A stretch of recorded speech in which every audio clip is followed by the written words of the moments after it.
Bonjour et bienvenue sur la chaîne de GoCRPE. Bonjour à tous, bienvenue sur ma chaîne pour une nouvelle vidéo dans laquelle aujourd'hui nous allons parler de planning de révision pour le CRPE.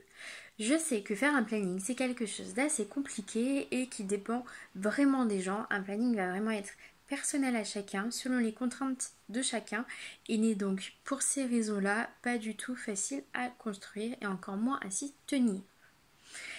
Donc si l'on commence par évoquer les contraintes à prendre en compte lorsqu'on veut construire un planning de révision pour un concours ou d'ailleurs pour n'importe quel examen que l'on soit en train de passer. Évidemment, il faut prendre en compte les échéances et le moment auquel on débute la préparation du concours en question. Si l'on prépare le concours à partir de décembre, évidemment, le planning sera plus chargé chaque jour que si on le prépare à partir du mois de septembre ou encore même plus tôt durant l'été précédant le concours. Il faut également prendre en compte les aspects tels que est-ce que je travaille à plein temps, à mi-temps ? Est-ce que j'ai des enfants dont je dois m'occuper et qui me prennent par là même une somme de temps considérable? Est-ce que j'ai des soucis de santé? Est-ce que je suis enceinte et donc que peut-être j'ai besoin de plus de repos qu'une personne pas enceinte, pourrait-on dire? Tout ça sont des contraintes qu'il va falloir prendre en compte pour construire le planning. Il va également falloir prendre en compte votre flexibilité. Si vous êtes une personne très organisée, peut-être qu'une to-do list très précise, journalière, vous conviendra mieux que si vous êtes une personne moins organisée, auquel cas vous préférerez peut-être avoir une liste des chapitres et des étapes à respecter pour avoir assimilé les connaissances et non réparties précisément dans le temps. Alors, plutôt que de vous détailler les plus et les moins de ces différents choix, qui sont, je le répète, totalement personnels, je vais vous parler de mon expérience à moi. Donc moi, je fais partie de la team plutôt très organisée. Donc ce que j'avais fait pour préparer mon planning de révision pour le CRPE, c'est que j'avais pris un fichier Excel dans lequel j'avais construit la to-do list de ce que je devais faire chaque jour de chaque mois jusqu'au concours.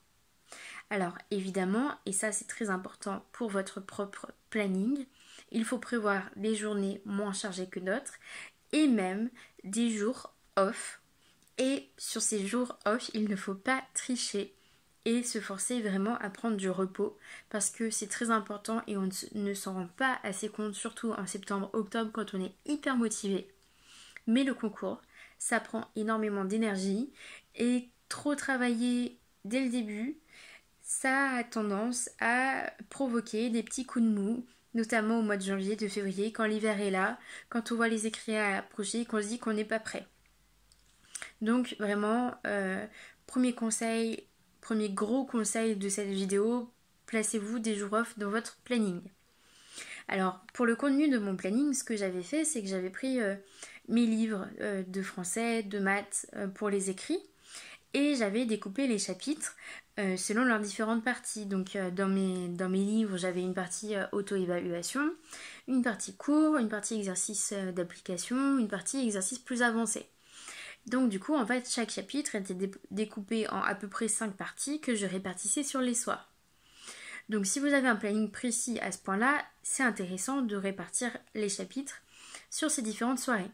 Par contre, il faut prendre en compte que les exercices, ça va vous prendre très probablement plus de temps que juste lire le cours et éventuellement le fichier si jamais vous choisissez de faire des fiches. Puisque lorsque vous faites des exercices, déjà vous en avez un certain nombre. Ensuite, le mieux est de vous entraîner comme pour le concours le jour J, donc d'effectuer la rédaction. Et évidemment de vous corriger. Et si vous n'avez pas compris l'exercice, de le refaire après avoir lu la correction. Donc ça prend quand même beaucoup de temps.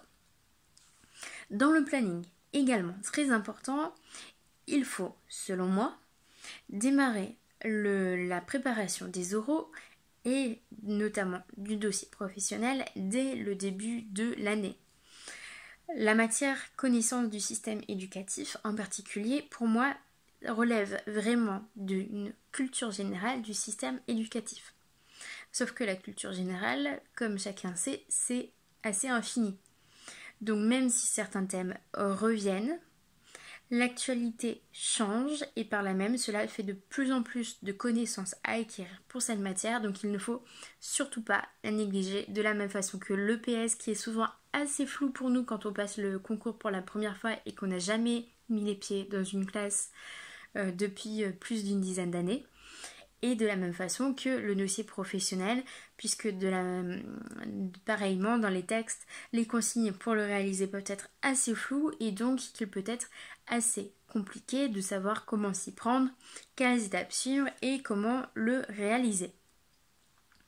Alors donc je vous ai dit que moi au début de mon année, j'avais réalisé un planning jour par jour avec des jours off.